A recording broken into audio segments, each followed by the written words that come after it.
Hello, good evening. Welcome to St. Peter's in Hove. I'm Father Alexander, and it's our 41st step, if you're managing to keep up, on our walking tour through the Bible.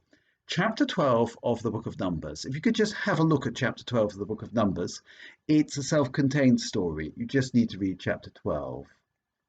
Okay, have a look at it. And put me on pause.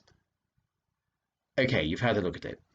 Now, we've just had previously the idea of the Spirit of God being spread over the elders. It's given to Moses and given to the elders. And this is, if you like, a foretaste of what the church is. The church is the community where everybody partakes of the Holy Spirit and where decisions are done through community discernment. Well, we know that. We've heard lots of talk about synodality, or as it used to be called, consultation, group discernment, and so on and so forth. The idea of discernment is very old. Some people say it goes back to St. Ignatius of Loyola. In fact, it doesn't. It goes right back to St. Benedict. The chapter house in the monastery is a place of discernment where the elders meet and drawing on the knowledge they have from the Spirit of God, they make decisions. Now, in chapter 12, we have something completely different.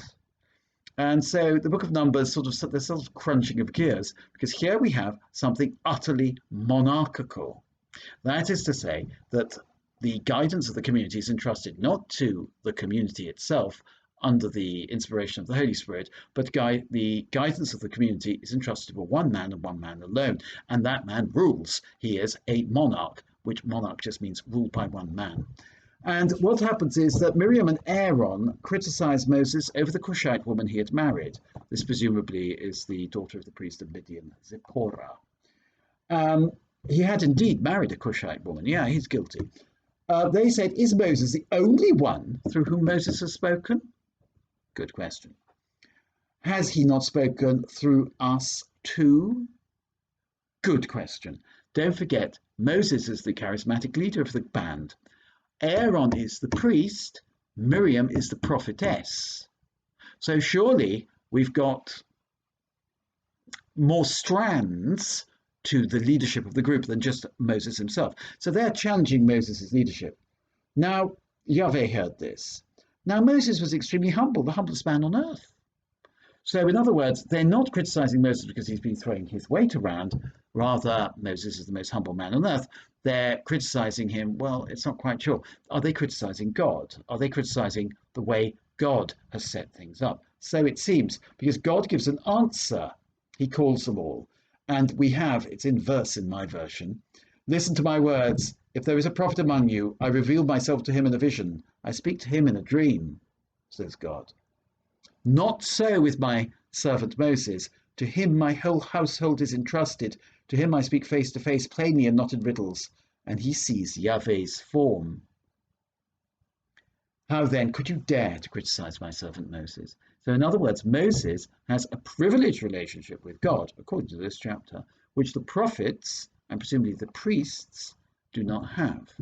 And particularly it seems to be the prophets. And therefore, Miriam is then struck down with a virulent skin disease, my translation says. She's made into a leper. Whereupon Aaron and Moses pray for her, and she is cured. So what is this telling us? It's telling us that God has planned his people to be a monarchy. In other words, he's placed one person at the head of his people, and that person we should obey. How could you dare to criticize my servant Moses? I think this passage, I've got no evidence that it was ever used as such, could be taken to be the most ultramontane passage in the entire Bible. What do we mean by that? Well, ultramontane means beyond the mountains. It's what the French and English clergy used to say, everything must be referred to the Pope. The Pope is the one. The Pope is essentially the only bishop in the world. All the other bishops are his delegates.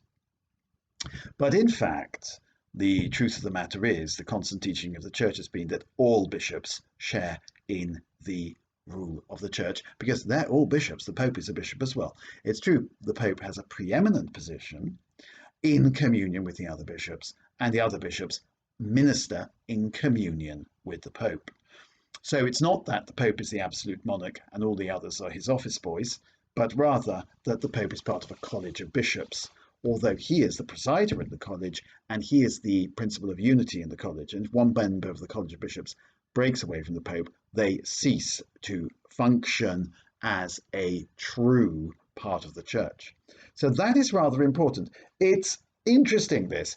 And one of the things about it is we read the Bible and we read it on again and again and again. There are two strains in the Old Testament. One strain is monarchical. There is a king, there is a monarch, there is one leader. Sometimes it's a judge, but sometimes it's a king. Sometimes it is a charismatic figure, such as Zerubbabel.